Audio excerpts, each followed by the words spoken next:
Hey, good morning and welcome to the UroPatient podcast, where we come to you every Saturday at 10:30 a.m. Central Time. I'm your host, Vic Sinise, and welcome to the show. Yeah, we come to you live on this channel as well as YouTube, Facebook, and X. So you can watch us on any of those. Please hit that subscribe or like button if you're watching us on YouTube or Facebook. Always can appreciate that. I think you can do something on X for us too. Hey, if you want to learn more about the show, be sure to check out our website at UroPatient.com, the best place to go to learn more about us and kind of keep up with all of our shows. All the past episodes are available on that website. Also, if you want to download some handouts on your problems, I've got a bunch of them up there. So go ahead and check out that download section where the handouts are, and you can download your favorite handouts too. So we have a great show for you today. I've got a friend of mine, Dr. Jeff Albaugh, who's going to be joining us to talk about a new show, a new podcast I just launched with him called Dr. Jeff Talks About Sex and Intimacy. And it's a great show, and I'm going to give you more information about how you can find out more about the show. But I'm going to bring Jeff on to talk more about the show and tell you a little bit about it, and hopefully it'll be helpful for you too. So check out that show right now. Welcome, everyone. Thank you so much for joining me this evening for the landmark first episode of Dr. Jeff Talks About Sex and Intimacy. Whether you're watching live or catching the recorded version, I truly, truly appreciate your presence here this evening. So thank you for joining me. For decades, I have had the honor and privilege of working with thousands of patients and individuals navigating sexual dysfunction. As an advanced practice, board-certified urology clinical nurse specialist and a certified sexuality counselor, my PhD is in sexual health research, I felt inspired by my patients and countless participants from my presentations across the United States and across the world. So I created this podcast because I believe in the transformative power of accurate information when it comes to healthcare. Well, when it comes to sex, intimacy, and relationships, they're often portrayed in ways that don't really reflect real life experiences. And that leaves many people feeling isolated and misunderstood. What's wrong with me? Why aren't I like other people? But the truth is, there's no cookie cutter, one size fits all approach to love and intimacy. Here in this space, during these episodes, everyone is welcome. Regardless of your sexual orientation, your gender identity, or your relationship style, you are welcome here. This podcast is really a judgment-free learning space where you can feel seen, heard, and valued. My goal is pretty simple with each episode. It's to provide you with evidence-based, accurate information to help you deepen your connections with others, to enhance intimacy in your life, and to build more fulfilling relationships. I'm thrilled, and I am so honored that you have come here and joined me on this journey. Together, we're going to explore a wide variety of topics about sex and intimacy, and you are going to meet some amazing, unbelievably brilliant guests that are going to take us along the way in this journey. So let's dive in. Let's get started. Tonight, we are going to be talking about Sex and Intimacy 101. Let's get rolling. All right. So first of all, let's go through some terminology because I think those terms can be a little tricky. And when we think about the terminology, let's start with sexuality. And I would bet that as many people as we have on this podcast and people who are watching in the future, that if we looked at all those different people, they would all have a different definition for things like sexuality. Everybody experiences those things individually. Some things to do with sexuality are intrinsic. We're born with them, and that's part of who we are. But sexuality is multidimensional. It's dynamic. What you think sexuality is when you are a child is different than an adolescent, right? Or an adult, or an older adult, like when you get to be my age, as an older adult. sexuality and what you believe that is may change. For some people, sexuality might be defined as that sense of being male or female. Some people don't identify male or female, but identify binary. Whatever way you look at sexuality, I do think that it's multidimensional, and I do think it can be derived from several things. If we look at the fact that it can be culturally derived, look at the average age of losing your virginity. You can believe it's very different in China than it is in the United States. So depending on your culture, your religion, different things that impact what you believe and what you think about sexuality. For this episode and for future episodes, basically when we talk about sex, we're talking about the physical activity between people. It often involves genital stimulation, and it may be penetrative in nature, penetrating one or the other partner or both. It may be non-penetrative, or what we call outer course. Don't worry if you don't understand some of those terms. We will be talking about all of it during these different episodes, and you will become very familiar with penetrative, non-penetrative sex, outer course, a lot of the terminology. Why? Because everyone is different. And so sexual needs vary greatly between person to person. And that's really important to remember. What one person values may be different than another. How one person wants to have sex or express their sexuality could be completely different. Now, when we talk about intimacy, sex and intimacy, are they the same thing? I think they're two distinct, differentiated terms. So let's talk about intimacy. What is intimacy? We talked about sex. That has to do more with the physical act and often involves genital stimulation.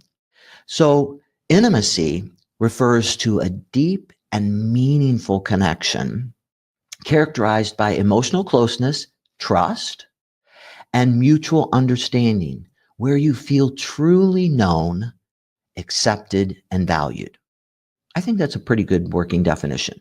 Now, Elaine Hatfield, one of the experts in this area, said it's a process by which two people attempt to move towards complete communication on all levels. Okay, so we got a couple who's fighting. I know couples don't fight, right? Yeah, couples fight all the time. Fighting actually and disagreeing is actually normal. But so the couple's fighting and they're not talking to each other. They're not speaking to each other. Okay, can they have sex? What do you think? Yeah. People who aren't speaking to each other do have sex. Some people even find that exciting. So you can have sex even when you're not speaking to each other. But here's the thing. Can you have intimacy if you're not speaking to each other? I would say no. Because if you're not communicating on the most basic level, how can you communicate on a more meaningful, profound level? So that couple could have sex, but they may not have intimacy, that deep connection. Okay. But let's differentiate intimacy a little further. There's different types of intimacy. Emotional intimacy, sharing emotions, fears, dreams, building a bond through mutual empathy. That empathy, not sympathy, but empathy, trying to really understand each other and get each other and supporting each other. That's emotional intimacy. There's physical intimacy, expressing closeness through touch, affection, or sexual activity. So that fits right with sex as well. There's intellectual intimacy. That's engaging in stimulating conversations. Those are those great conversations you have where you really connect with someone and you're sharing ideas and feeling really deeply connected on a mental level. There's spiritual intimacy, which is connecting over shared values, beliefs, or a sense of purpose. So there's different parts to intimacy as well. And hopefully the terminology is starting to make sense. So do we need connection? Do we really need to be connected to other people? Do you believe we do? Well, I'm here to tell you we do. If a baby does not bond to a human, if they don't bond to a human being, what happens to them? What's it called? It's called failure to thrive. Babies die if they don't bond to other humans. So do we need connection with other human beings? You better believe it. Every single one of us needs connection to other human beings. All right. So when we've I love Brene Brown. If you have not seen any of Brene Brown's books, her amazing books, or her podcasts, or her TED Talk that's totally viral and has been seen, I think it's one of the most popular TED Talks out there. She gives the best definition of connection. And that's the energy that exists between people when they feel seen, when they feel heard, and when they feel valued. And she throws in a little later, and not judged by the other. So that's what connection is. Okay, people, I don't know about you, but I want me some more of that, feeling seen, heard, and valued by the people who matter in my life. That sounds like the greatest thing in the world to me, is that kind of connection. I think that is amazing. I have been fortunate to have that kind of connection with so many people. My parents before they passed away, my best friend, several of my really good friends, my amazing wife of 39 years in April, and so many people I've had that connection with, and there's nothing better. So we're all hardwired for it. If you've ever heard of Daniel Goleman, if you haven't seen his work, Daniel Goleman actually wrote the book on emotional intelligence. You've probably heard of that. You have IQ and EQ, and emotional intelligence is a little different. But what I really want to focus on is he wrote another book after that on social intelligence. And the whole book talks about how we, you, me, we are hardwired for connection to others. It is not optional. We are hardwired for connectivity with other human beings. Interesting. I think Mother Teresa got it right. She said something pretty brilliant. She said a lot of things pretty brilliant. She said, if we have no peace, it is because we have forgotten that we belong to each other. We belong to each other. Love and belonging is a basic human need, like food and water and air. It's a basic human need. It's not up there with self-actualization. It's a basic human need. So we all need love and belonging. A lot of times when I work with sexual trauma patients, they're really struggling with shame, and they're struggling with belonging. Do they really belong? Are they worthy? Because they've been through some really difficult, horrific things, and it can be really challenging. Because vulnerability, when we do connect deeply, vulnerability is scary. It's scary because when we're vulnerable, we can get hurt. Many, many things can happen. We can be sad. We can be angry. We can be upset. We can be betrayed. If you've lived long enough, you've probably felt betrayed by something in your life or had betrayal. But here's the thing. Vulnerability, even though it's scary, it is the only path to love and belonging. Brene Brown, who has done a lot of research on vulnerability, says it is the single path to love and belonging. I don't know about you, and creativity. I want more of that in my life. Creativity, love and belonging, all sounds good to me. So we do need connection with people, but we have to be vulnerable. So we shield ourselves, we numb. How do we numb? Some people shop. Some people shop and use their credit cards a lot. Some people use alcohol. Some people use drugs. Some people work. I am guilty. I have been a bit of a workaholic at times. I'm learning to be rather than do at this later stage in my life, but it took me a long time to learn that. And so I threw myself a lot into my work because we don't have to think about it. We don't have to be hurt if we just numb ourselves with these things. If we make ourselves so busy we don't have to think about it, or we have a couple cocktails each evening so we forget about it, or now in Illinois for sure, we smoke some marijuana or we chew some gummies and we can forget about our troubles. But you can't selectively numb. When you numb everything. So it's a little tricky. Numbing's not the greatest thing. I want to be really present in my life, and that takes vulnerability. Okay. So, wow. Masters and Johnson did incredible research. My PhD is in research. I'm a researcher. I'm a published researcher. I'm a funded researcher. I've done research. Research is difficult, and you have to go through this thing called the Institutional Review Board, which decides if you are doing ethical and safe research. And my stuff always gets tagged because it's sensitive, because it's sexual. Masters and Johnson, okay, people, they paid people to have sex in front of them. They paid people to masturbate in front of them. These studies will never be repeated because I don't know how you would get that through an institution review board in this day and age and do that research. So it is amazing landmark research that will probably never be repeated, but it's pretty cool. And I think, wow, I just ask people questions and talk to people, and my stuff is called sensitive. But Masters and Johnson did this awesome research that taught us so much. So they created this sexual response cycle, which begins with excitement. It starts to build your blood pressure, your pulse, your tactile sensation. You start to feel more on your skin. You start to be more in tune with what's happening. And it builds and it builds and it builds. But you don't want it to keep building forever, so it eventually plateaus. Plateau is a wonderful place to be because it's before orgasm, but everything feels really wonderful. It feels really good, and you just want it to keep going. Then the orgasm, which is somewhat of a resolution, occurs, and the final resolution afterwards. But look, does anybody see a problem here? With the male, that takes about 3 minutes. With the female, that takes about 13 minutes. Okay. If men and women are partnered, ding, ding, ding, NASA, we have a problem here. 4 times longer for a female to climax in general than a male. So in general, men who are partnered with women have to delay their climax and learn to control their climax because they will generally go 4 times quicker. Even men who are partnered with men or women partnered with women or whoever you're partnered with. If you want to time your orgasms, it does take some work.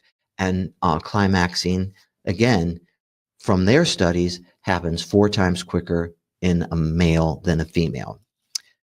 And it makes sense. Why? Because the male genitalia is more exposed and easier and more easily stimulated than a clitoris, which is deeper inside and has very similar structures. But anyway, so it's kind of cool. We can talk more about that later. But at any rate, so here's the model they developed. It starts with desire. Oh my gosh, I feel driven towards sex. And then I become aroused. In the female, the vagina widens, deepens, moistens, gets ready.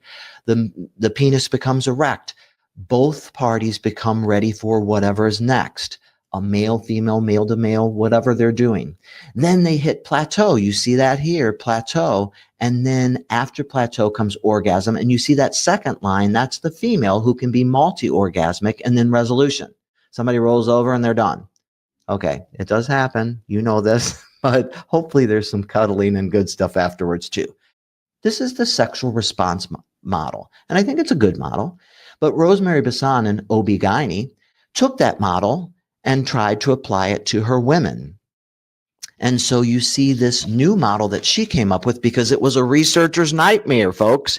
What happened was 1/3 of the people in her study, the women, said, it doesn't start with desire or excitement for me. That's not how it starts. That's not what draws me to sex. Okay. Rosemary Bassan was like, we have to study this and understand this. And the women were very vocal and very articulate to tell them that it starts with emotional intimacy, emotional engagement, engage me. And then that motivates a sexually neutral partner to be responsive. And you see, then we kiss, we hug, there's some stimulation, there's some psychological and biological factors that start coming into play with arousal. And then you see way over on the other side, finally you see desire starting to come in there. So this model, and it's circular, it goes round and round, and then it feeds into emotional intimacy or engagement, getting each other, and it goes round and round. I think this model's brilliant. And I find for men and women both, it can apply, because I definitely have men and women who say, wow, it doesn't always start with desire. Sometimes it starts with engagement or emotional engagement with a partner. So hopefully that makes sense to you. And you'll hear more about these models in the future, but just wanted to introduce a little bit of sexual response cycle models. So sexual dysfunction, and this is what in my clinic we work a lot with, and it's basically the consistent impairment of a person or a couple's normal sexual interest, response, or function. There's difficulties with function or their response or even their desire or interest. It can be broken into classifications or categories for sexual dysfunction. A hypoactive sexual desire disorder is where I just don't feel a need or a desire for sex. I don't think about it like I used to, or I just don't want to do it like I used to, or I don't know what's wrong with me. I don't have those desires. My friends, my girlfriends, my boyfriend, my friends talk about it, but I don't have that desire. That would be a lifetime sexual desire disorder.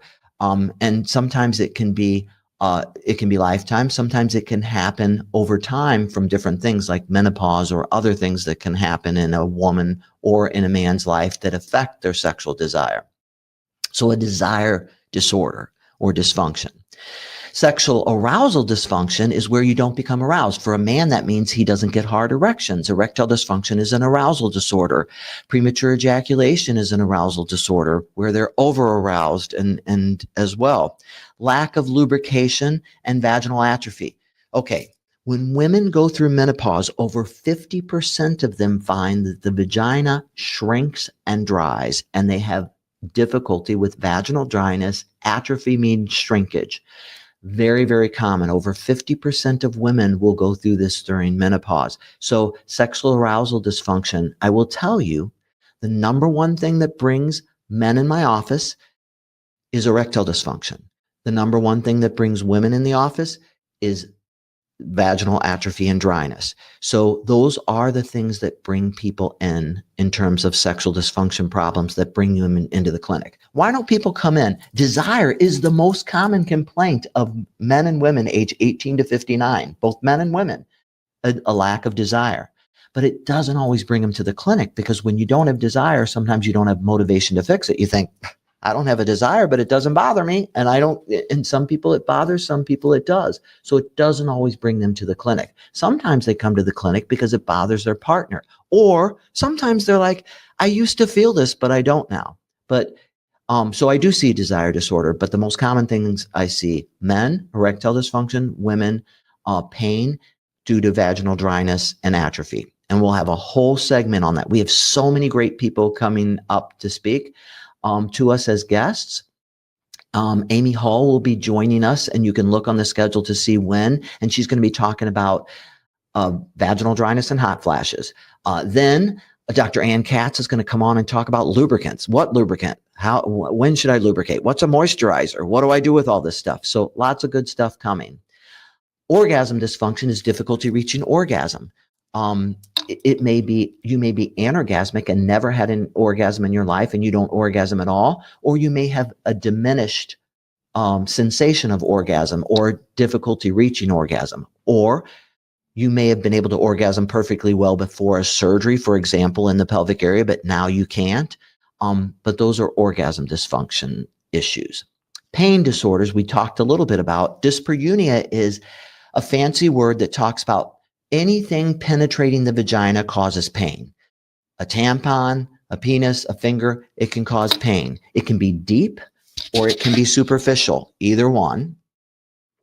Genital urinary syndrome of menopause, GSM, is what Amy Hall will be talking about when she comes to speak to you as our guest.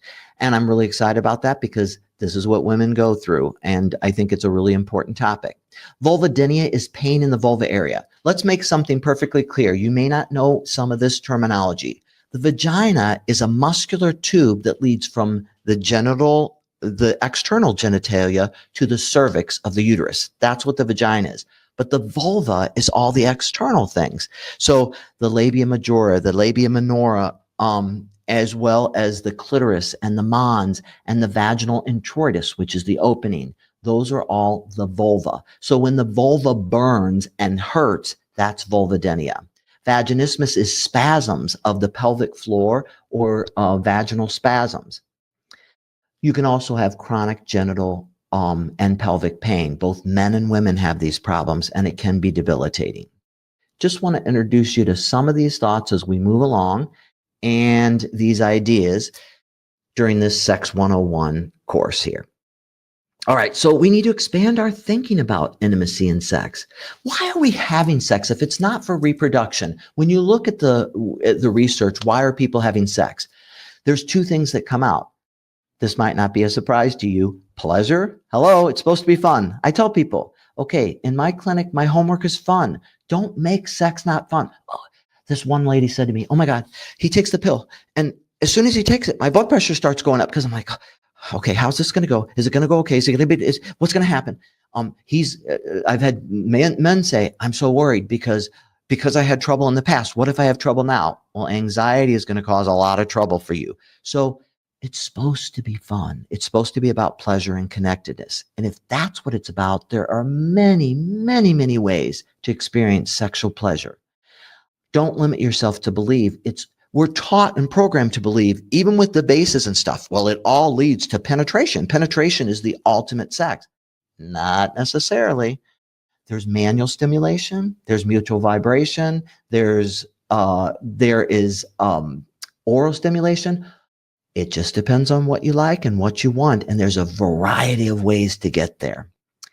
The excitement sometimes comes from the anticipation of how will we get there this time? What will we do this time? And we are going to have some amazing talks that are coming our way on keeping the flame alive in relationships. We have Dr. Jennifer Littner coming to talk about that.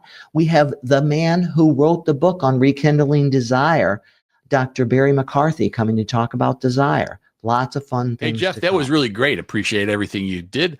I think the show's going to be great. So I hope that a lot of people will want to watch it. Be sure to check that out at drjeffsextalk.com, drjeffsextalk.com, just like I have on the screen here.